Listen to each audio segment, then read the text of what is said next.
The Naked Gun from the Files of Police Squad is a 1988 American crime-action comedy film directed by David Zucker and produced and released by Paramount Pictures. Frank Drebin, a well-meaning but bumbling police detective, investigates a sinister plot to use mind control to turn ordinary people into assassins. After his partner, Norberg, is critically injured in the line of duty, Frank's search for answers leads him to wealthy businessman Vincent Ludwig. With little evidence to go on, Frank crosses paths with Jane Spencer, Ludwig's unsuspecting assistant. Though unaware of her boss's true intentions, Jane develops feelings for Frank and ultimately decides to help him uncover the truth. All right. So a couple days ago, I watched The Naked Gun from the Files of Police Squad, which is the first film of a trilogy. I don't plan on seeing all three films. I actually just wanted to see this first film in 1988, purely because I also recently, yesterday, got to see the new remake action film, also called The Naked Gun, starring Liam Neeson as Frank Drebin Jr., I believe. And so, yeah, I mean, this film was just to see, just to sort of see or get a sense of what that new film is going to be about in terms of, action comedy and gags and slapstick humor. And I have to say, I really, really liked this film. This was far funnier than I expected it to be. It is super fast-paced. It has all the right elements of slapstick comedy. It stars Leslie Nielsen as the clueless but also well-meaning detective Frank Drebin. And apparently he also reprises his role from the short-lived television series Police Squad, which I believe had 6 episodes or something.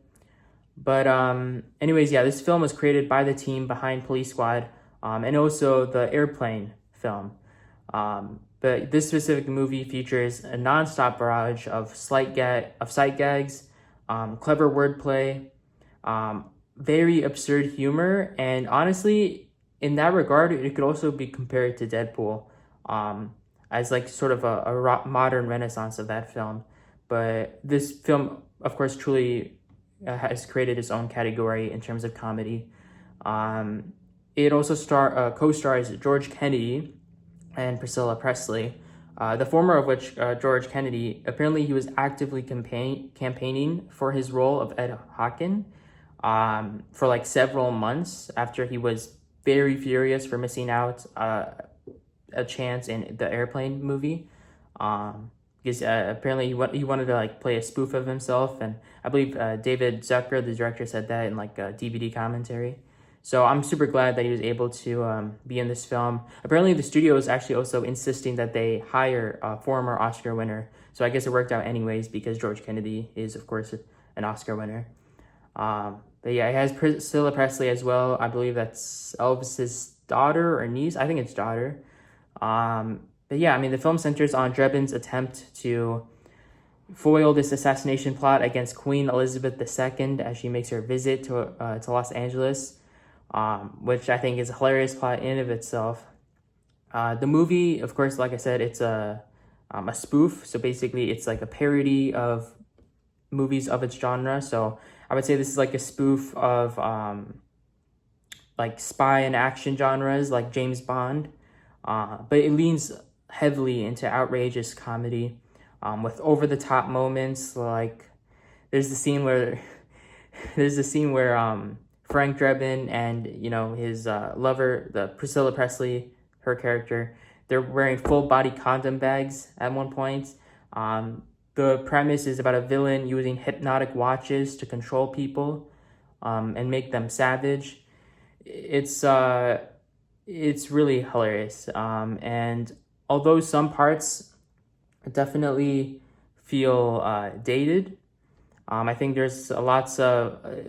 this film definitely contains a lot more raunchiness than would be expected of a modern film. And I think a lot of people would attribute some controversies towards that or say this is a bit more offensive than it needs to be or stuff like that.